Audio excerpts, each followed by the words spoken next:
What if life is like a video game? If I die, I can restart the game. If I am hurt, I can still restart it. Simple way not to repeat the mistake. The lives of the character in this book are miserable, so they try to create an immortal identity in their gaming world. Like, have you ever loved doing anything so much that you forget that it's past midnight? This is one such successful gamer story. Welcome to Shirley Reads. Today I'm going to talk about Tomorrow, Tomorrow, Tomorrow by Gabrielle Zevin. I read this last year and I was keen on reading it because of Bill Gates' Instagram post about this book. The next reason I had imagined this book would literally talk about programming languages, programmers' lifestyle, and technical stuff, but it didn't. There were one or two mentions of it, but the programmer in me was little disappointed. I realized it was written for the general audience, not for the technical geeks. I still enjoyed it as a non gamer. It's not laser focused on games, but the process of how a non developed game become a multi employee gaming industry. Besides, this book talks about lot of elements: 30 years of friendship, coming of age, platonic relationship, passion for games, millennial nostalgia, Harvard, MIT, Greek mythology, Shakespeare, arcade games to online games, Japanese and Korean traditions and culture, chronic illness and city life in LA and New York. There are some sensitive topics like S&M, grief, loss, accident, gun violence. Without much delay, let's get into the review. I've seen people who are insecure, but they would be the master in one specific skill. No one can beat them in their territory. One such protagonist in this book is Sam. He is mature and empathetic. He studied at Harvard. Sadie is never suited for. Oh no, I was shy and awkward in college, but she was smart and hard to have a relationship with professor at MIT. I'm not bragging, that's Sadie actually. These two are smart kids. So obvious, MIT and Harvard. Around at the age of 11 or 12, Sam and Sadie met in the children's playroom at the hospital. They became friends by playing games. They became friends by circumstance, it's common. But soon they fell out.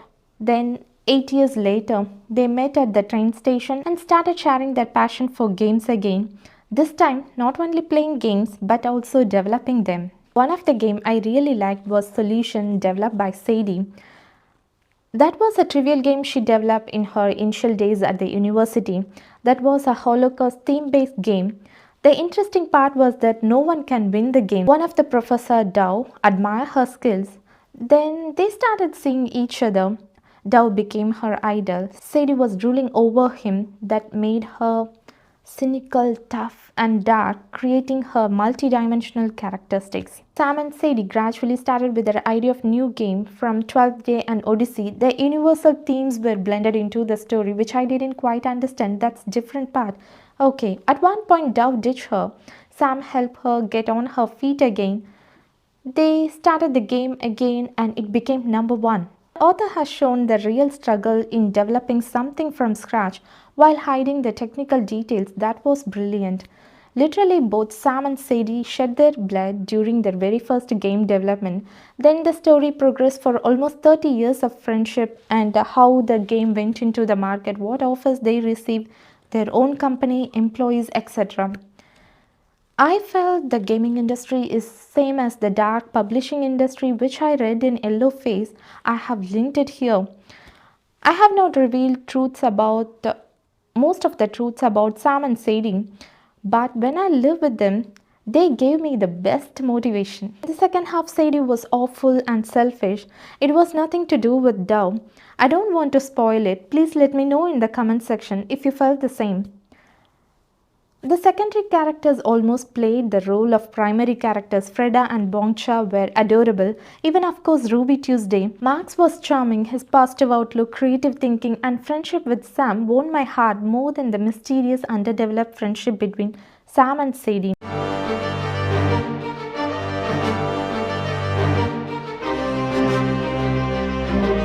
I felt Sadie had not been friends with Sam.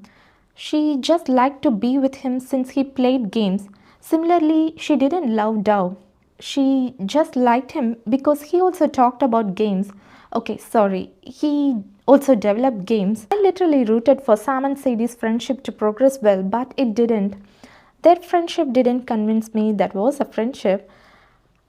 There was a lot of miscommunication, but the effort they put into creating their gaming world was surreal. Their Harvard and MIT brain gave me the impression that passion and devotion to games were the ideal American dream. I have zero knowledge of gaming. Can't say zero, but obviously single digit. I was in a different place and time when I started with Nintendo's Tetris. I played on a console. I wonder if they sell those consoles anymore. I don't know. Then I evolved to Farmville, Candy Crush, Solitaire, and chess. I'm also aware of few other real games. Like 5 or 6 years ago, most of my Instagram post captions were "Winner, winner, chicken dinner," thanks to my husband. Then I also watched my brother playing NFS and GTA. He was literally deathbound, the real gamer. While reading the book, you would obviously figure out the title "Tomorrow, Tomorrow, Tomorrow" is taken from Shakespeare's Macbeth. The cover of the book comes from the famous painting of The Great Wave of Kanagwa by Hokusai. It's prevalent. The literary allusions Macbeth quotes for the title, Tamer of Houses, Pioneers, Peach Arcade were the artistic achievements of Gabrielle Zevin. This sort of blending the universal themes into the story was totally new to me.